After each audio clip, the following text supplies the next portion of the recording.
So దీనిలో ప్రతిభే ప్రామాణికం అంటూ ఎవరు రేవంత్ రెడ్డి మాట్లాడుతున్న విషయం చూస్తున్నాం. సో డిసిసి అధ్యక్షులకు సంబంధించినటువంటి ఆ ట్రైనింగ్ క్యాంపులో భాగంగా దానిలో రేవంత్ రెడ్డి మాట్లాడుతూ సో క్లియర్గా ఎలా ఉంటుంది కాంగ్రెస్ యొక్క ఐడియాలజీ, కాంగ్రెస్ యొక్క డిసిసి అధ్యక్షులు ఏ విధంగా పనిచేయాలి, అదేవిధంగా డిసిసి అధ్యక్షులుగా మీ యొక్క విధులు ఏంటి, ఏ విధంగా కాంగ్రెస్ పార్టీని బలోపేతం చేయాలి అనే పనిలో రేవంత్ రెడ్డి నిన్న డిసిసి అధ్యక్షులకు సంబంధించినటువంటి శిక్షణ తరగతుల ప్రారంభ కార్యక్రమంలో పాల్గొని తన యొక్క ప్రసంగాన్ని ఇవ్వడం జరిగింది.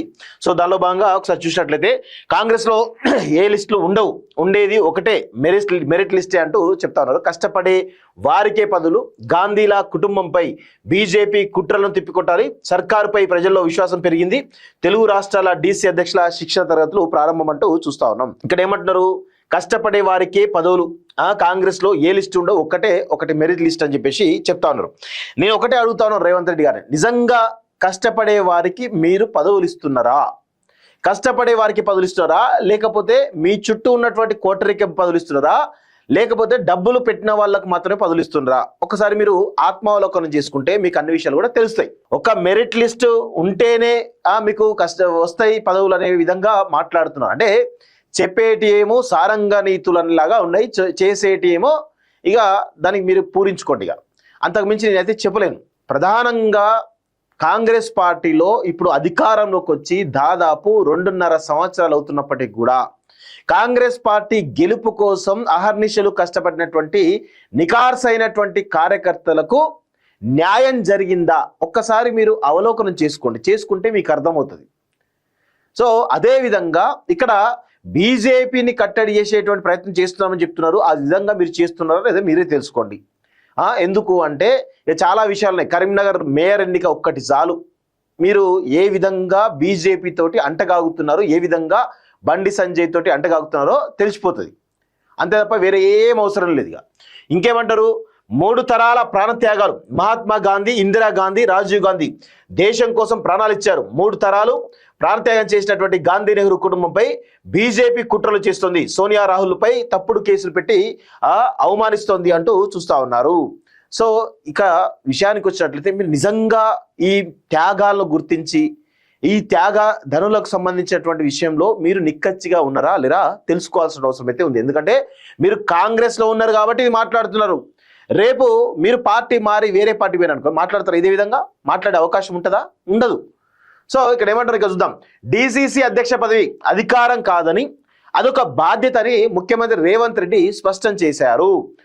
తమకు ఒక పదవి రాగానే గాంధీ భవన్ చుట్టూ నాయకుల చుట్టూ తిరిగితే మరిన్ని పదవులు వస్తాయని చాలా మంది భావిస్తున్నారని ప్రస్తావించారు. తమకు ఒక పదవి రాగానే గాంధీ భవన్ చుట్టూ నాయకుల చుట్టూ తిరిగితే మరిన్ని పదవులు వస్తాయని చెప్పేసి అంటా ఉన్నారు కదా.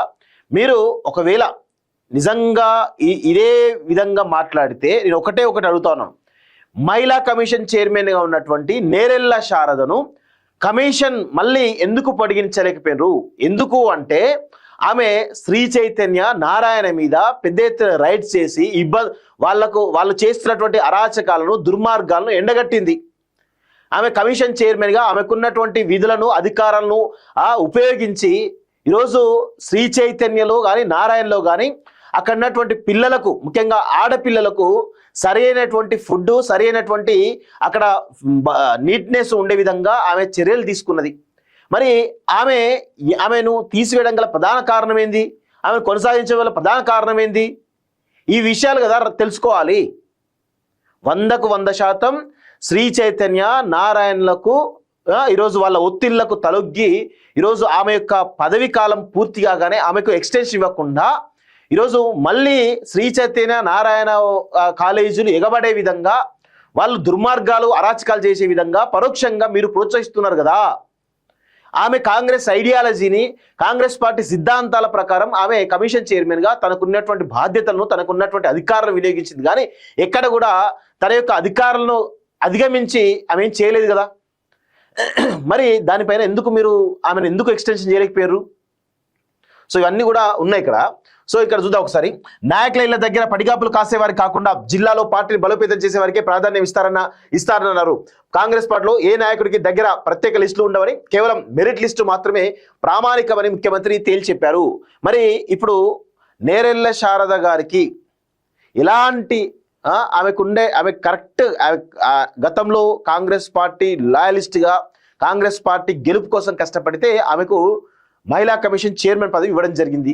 మళ్ళీ ఎందుకు పొడిగించలేకపోయారు? ఆమె చేసిన తప్పేందో కూడా చెప్పాలి.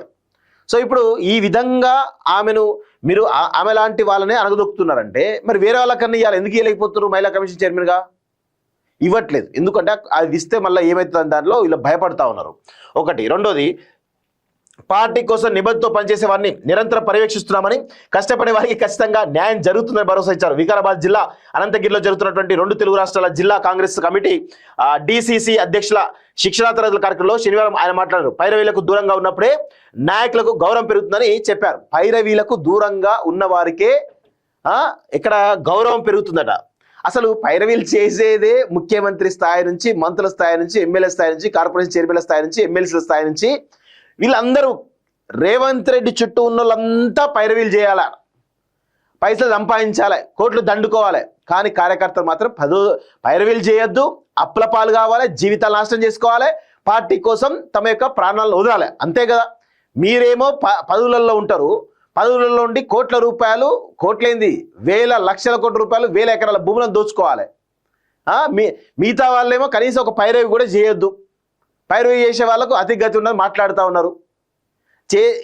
ఏం మాటలు ఇవన్నీ నాకు అర్థం కాదు. రేవంత్ రెడ్డి నిజంగా గుండె చేసుకుని చెప్పు, పైరవి నువ్వు చేయట్లేదా? హెచ్ఎండిఏలో ఎన్ని రకాల జరుగుతున్నాయో అన్నీ జరుగుతూ ఉన్నాయి.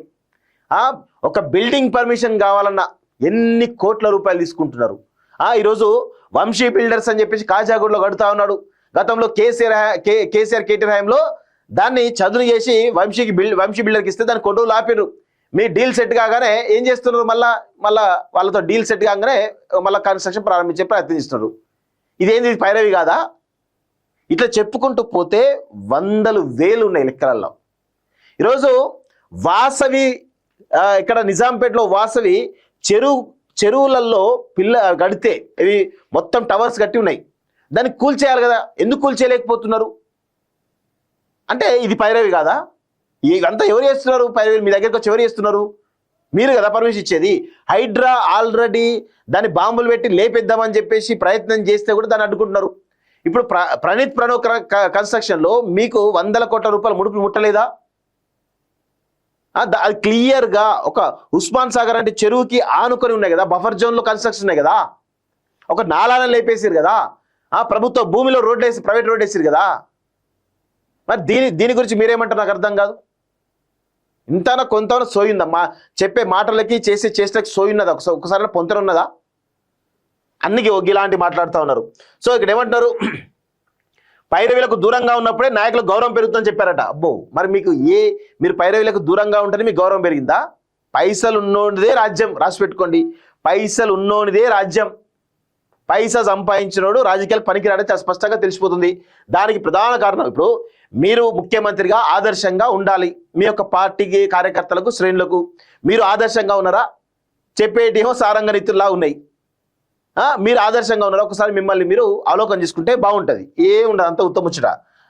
ప్రజా సమస్యల పరిష్కారమే పరమావధిగా పనిచేయాలని సూచించారు.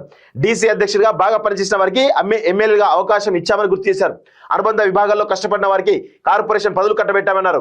కాంగ్రెస్ లో మెరిట్ కోటా తప్ప ఏ కోటా ఉండదని అన్నారు. డీసీసీ అధ్యక్ష పదవిని దుర్వినియోగం చేసి పార్టీ విశ్వాసాన్ని దెబ్బతీయొద్దు అని నేతలను హెచ్చరించారు. డీసీసీ నుంచి పీసీ అధ్యక్షులు కావచ్చని, ఎమ్మెల్యే, ఎంపీ, ముఖ్యమంత్రి కావచ్చని గుర్తు చేశారు. తాను ఏనాడు పదవుల కోసం పైరవీల జోలికి పోలేదని చెప్పారు. 16 ఏళ్ళు జెడ్పీటీసీ నుంచి ముఖ్యమంత్రిగా ఎదిగానని, కేవలం తన పనిని పార్టీ గుర్తించింది కాబట్టి ఇన్ని అవకాశాలు వచ్చాయని చెప్పేసి రేవంత్ రెడ్డి చెప్తా ఉన్నాడు. శుద్ధపూస ముచ్చట్లు చెప్తా ఉన్నాడు. గింతదారరావా, ఎవరికి తెలియదా? చిన్న పిల్లోడికి కూడా అర్థమవుతుంది. పైరవీలు చేయిస్తున్నారు ప్రతి ఒక్కరు. మీదంతా కూడా ప్రజాప్రభుత్వం కాదు, కమిషన్ల ప్రభుత్వం అని చెప్పేసి చిన్న పిల్లోడిని అంటే చెప్తా ఉంటారు. కాంట్రాక్ట్లలో కూడా కమిషన్లు దొబ్బేటువంటి పరిస్థితి కనబడతా ఉంది. ప్రతి ప్రాజెక్ట్లో కూడా పైరవీ లేని ప్రాజెక్ట్ ముందుకు వెళ్తలేదు. ఇది చాలా డీటెయిల్గా చెప్పంటే చాలా డీటెయిల్గా చెప్తాం. మరిగా అన్నీ ఈ ముచ్చట్లు బంద్ చేయరు. ఈ ముచ్చట్లు బంద్ చేసి పాపం కార్యకర్తలు చెడగొట్టకండి.